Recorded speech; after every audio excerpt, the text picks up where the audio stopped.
안녕하세요. 오늘 송파구에 있는 아파트 하나 물건 소개해 보려고 합니다. 사건 번호가 어떻게 되죠? 네, 2024 타경 62575번이고요. 서울특별시 송파구 거요동에 있는 이편한 세상 송파 파크 센트럴 아파트입니다. 25평형 아파트가 나오고요. 감정가는 13억 8천만 원, 지금 한 회차 유찰돼서 11월 17일 날짜에 11억에 진행이 되는 물건이고요. 여기 첫 번째 페이지에서 눈에 띄는 건 매각 물건 파트에서 별도 등기 인수 조건이라고 빨간색 글씨로 이제 표시가 되어 있어요. 네. 그래서 만약에 입찰 준비하시는 분들은 요 딱 문구를 봤을 때 이게 뭐지? 라고 하실 것 같거든요. 이게 다 위험한 건지 아니면 뭐 케이스 바이 케이스로 다른 건지 좀 궁금합니다. 네. 일단은 이 별도 등기라는 건요. 아파트는 원래 토지 등기부가 없습니다. 토지가 대지권이랑 합쳐지면서 이제 건물 등기부만 나오는 건데 이 토지 등기부가 있다는 뜻이거든요. 반드시 봐야 됩니다. 토지 등기부에 어떤 권리가 있는 건지. 물론 거기에서 내가 인수를 해도 되는 권리도 있고요. 인수하면 안 되는 권리도 있습니다. 요거는 토지 등기부를 구체적으로 보고 내가 분석을 해야 되기 때문에 혹시 별도 등기에 대해서 모르시는 분들은 따로 공부를 하신 다음에 요 물건을 보시면 좀 편할 것 같고요. 이건 구체적으로 봐야 되는 거고 그 봐야 되는 물건들이 분석하는 건 이 물건에서는 따로 하지 않겠습니다. 하지만 제가 잠깐 보니까 이 물건은 크게 신경을 안 써도 될 것 같은 느낌은 듭니다. 왜 그러는지는 조금 이따가 또 설명을 해드리도록 하겠습니다. 일단은 별도 등기라는 게 나오면 반드시 뭘 봐야 된다? 토지 등기부를 보고 어떤 권리를 인수하는지를 확인해야 된다는 거. 그거 유념하시면 될 것 같아요. 이어서 볼까요? 층수는 30층 중에 15층. 층수가 엄청 좋습니다. 그리고 사용 승인일은 21년도 5월 17일 날짜 25평형으로 되어 있고요. 여기 사진을 보니까 송파 파크 센트럴 7경. 그죠? 네. 네. 그래서 뭐 아쿠아 플라자, 제주 고자와를 모티브로 한 수공간으로 뭐 다양한 풍경과 소리를 들으며 이러면서 분위기를 연출했대요. 네, 여기는 1경부터 7경까지 있나 봐요. 아무튼 네. 조경에 관련된 얘기 같아요. 네, 조경이나 네. 이렇게 공간들을 이런 식으로 잘 해놨다. 자연스러운 분위기를 연출했다. 이렇게 뭐 이런 내용도 있으니까 한번 현장을 가보시면 뭐 물건만 보는 게 아니라 1경부터 7경까지 한번 싹 돌아보는 것도 재밌을 것 같습니다. 네. 자, 임차인하고 등기부 현황 보겠습니다. 네, 말소 기준 권리는 2023년 12월 27일 가압류입니다. 근데 이제 임차인은 그 가압류 접수일자보다 빨라서 대항력이 있는 것으로 조회가 되고요. 대신에 배당 요구를 했어요. 그래서 낙찰 금액에서 이 보증금 5억 9천만 원을 받아 나가면 인수할 권리는 없는데 받아 나가지 못하면 전부 인수입니다. 그렇죠. 네. 그래서 요 임차인이 있는 거 우리는 항상 경매는 누구만 인수한다? 임차인만 인수한다. 요 임차인이 인수하는 임차인이에요. 네. 말소 기준 권리가 잘 하셨는데 23년 12월 27일이고 전입일자 우리 전에 제가 한번 영상 한번 찍었습니다. 대항력이 있는 임차인과 없는 임차인 분석하는 거. 전입일자만 보면 된다. 얘는 인수입니다. 인수. 무슨 말이냐? 보증금 5억 9천을 물어줘야 된다 이 얘기예요. 그 다음에 이제 확정일자를 보는 겁니다. 확정일자를 봤더니 23년 1월 13일 전입일자랑 똑같네요. 지금 무슨 말이냐? 이 사람이 돈을 받는 순서입니다. 확정일자는. 그럼 돈을 이 사람이 내가 5억 9천 낙찰받고 5억 9천을 물어줘야 되는데 만약에 이 사람이 1순위로 가장 먼저 낙찰 금액에서 5억 9천을 가져간다고 하면 내가 인수할 금액이 없겠죠. 네. 그걸 보는 게 확정일자입니다. 네. 제가 보기에는 요 임차인은 5억 9천 내가 만약에 10억 이상 쓴다 그럼 당연히 5억 9천을 배당을 받아갈 수 있겠죠. 그렇죠. 그러면 결론적으로 낙찰자는 인수할 금액이 있다 없다? 없다. 없게 되는 거죠. 참고로 하나 더요. 그러면 5억 9천인데 우리가 이제 그 뒤에 배당편을 좀 보면요. 낙찰받고 만약에 대출을 받게 되고 실거주를 하려고 하잖아요. 대출 받으면 실거주 해야 되는 거니까. 여기도 역시 토지거래 허가구역이지만 경매니까 허가는 안 받아도 되는데 대출을 받으면 실거주를 해야 됩니다. 네. 그럼 실거주를 하려고 하는데 언제 할 수 있나요? 이제 보통 물어봐요. 기존에 있는 집을 팔고 또는 이사를 해야 되고 날짜를 잡아야 되는데 이렇게 물어보신 분들이 있는데 이런 물건은 요 임차인이 5억 9천을 다 받아가야지만이 나가겠죠. 그렇죠. 그러려면 보통 낙찰받고 잔금을 낸 다음에 우리가 낙찰받고 잔금 낼 때까지 14일간은 잔금을 못 내죠. 네. 그리고 14일 이후에 돈을 내면 돈 낸 날짜를 기준으로 보통 한 달이나 한 달 반, 40일, 30일이나 45일 정도 사이에 배당 날짜가 잡힙니다. 네. 그 날짜에 요 임차인이 돈을 받을 수가 있으니까 그때 돈을 받고 나가면 내가 그때서야 이사를 갈 수 있겠죠. 그렇죠.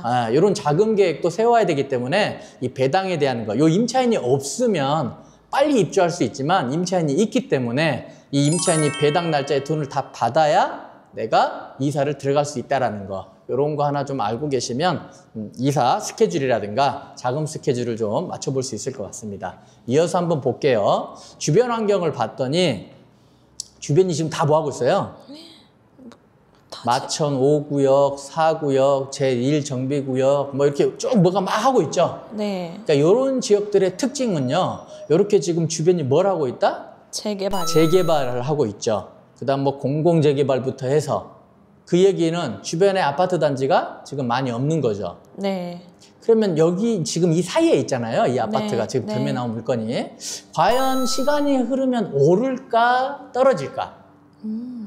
이런 거 이제 조금 이제 보는 겁니다. 우리가 미래를 볼 때 오를 것 같아요, 떨어질 것 같아요. 시간이 어느 정도 흐르면요? 그러니까 주변에 사업이 가면 이제 사업이 가면요? 이제 지금 사업들이 조합 설립인가 된 것도 있고 여기 보면 구역만 지정된 데도 있고 어떤 데는 관리 처분 인가 받은 데도 있네요. 심의 받은 데도 있고 조합 설립 인가 있고 구역 지정 대부분 사업이 초기네요. 네. 그럼 사업이 이제 점점 갈 거 아닙니까? 네. 그럼 점점 가고 뭐 조합 설립 인가 됐네, 사업 시행 인가 나왔네, 관리 처분 나왔네 이런 식으로 가게 되면 시간이 그러면 이제 몇 년 가겠죠. 네. 그러면은 그 시간 동안 요 아파트 이 편한 세상 오를까요, 떨어질까요? 저는 오를 것 같아요. 네, 오릅니다.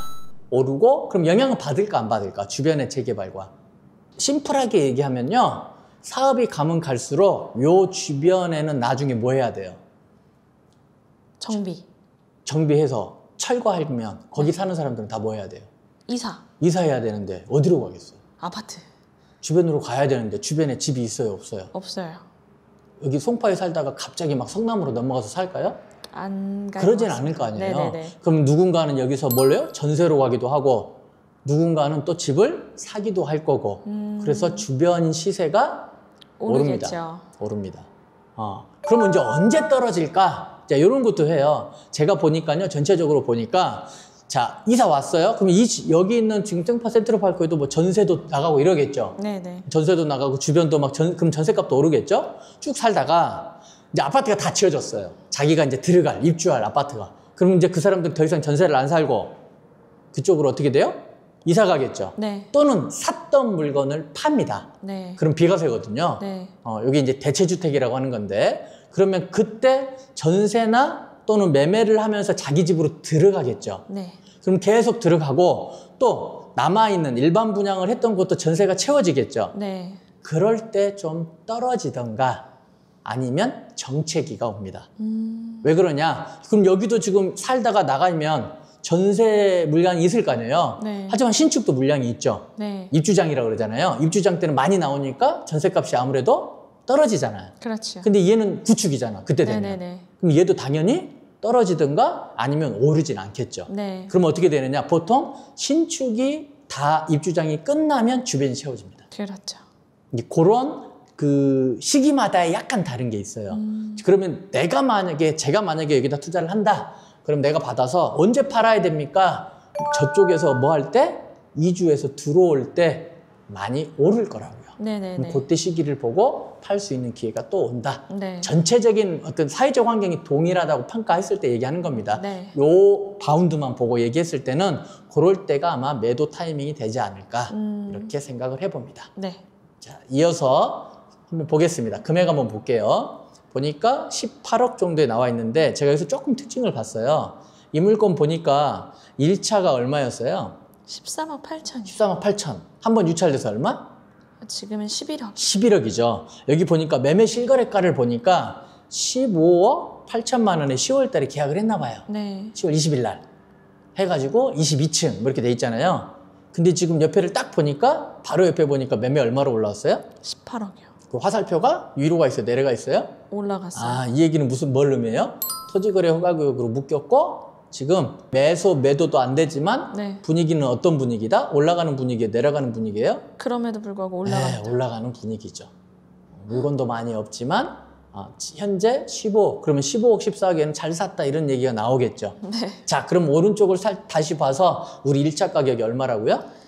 13억 13억 8천. 8천만 원.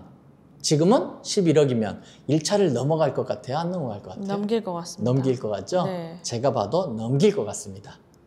이런 거. 만약에 내가 이 물건에 관심이 있었다면 7월 달에 낙찰 받았으면 그냥 2, 3억, 3, 4억은 벌었겠네요. 그죠? 지나고 나면 항상 왜 한숨을 쉬어요? 너무 세상이 요지경이에요. 혼자. 그렇죠. 갑자기 규제가 일어나면 떨어져야 되는데요. 규제가 이렇게 발표되면 오릅니다. 왜 그러냐면 공급이 없어서 그래요. 공급이 더 줄어요, 늘어요? 규제를 많이 하면 많이 할수록? 줄어요. 줍니다, 줄어. 나와 있는 것 자체도 더 준다고 살게. 그러면 당연히 수요는 오릅니다. 수요세가 붙기 때문에 지금은 간망이라고 하지만 제가 보기엔 그럽니다. 결론적으로 아파트 값이 떨어지려면 뭐가 필요하다? 공급이 필요한 겁니다. 시간이 걸리더라도 누군가는 저는 그래 사실은 좀 희생을 해서 공급을 좀 넓힌다는 계획을 좀 장기적인 관점을 가지고 정책을 펼치면 아무래도 시간이 지나면 부동산은 안정이 될 건데 다들 단기적인 어떤 성과만 바라기 때문에 지금 부동산 지금 정책만 발표해가지고 수요만 잡고 있는데요. 그러면 오릅니다. 계속해서. 뭐 아무튼 나중에 이제 11월 17일에 한번 보세요. 1차를 넘기는지 안 넘기는지. 제가 보기에는 분명히 넘깁니다. 이 물건에 관심이 있어서 입찰을 하시려고 하는 분들은 제가 생각하기에 1차를 넘겨야 될 걸로 보입니다. 이렇게 해서 송파에 나와 있는 물건, 아파트 물건 소개해 드렸습니다. 감사합니다.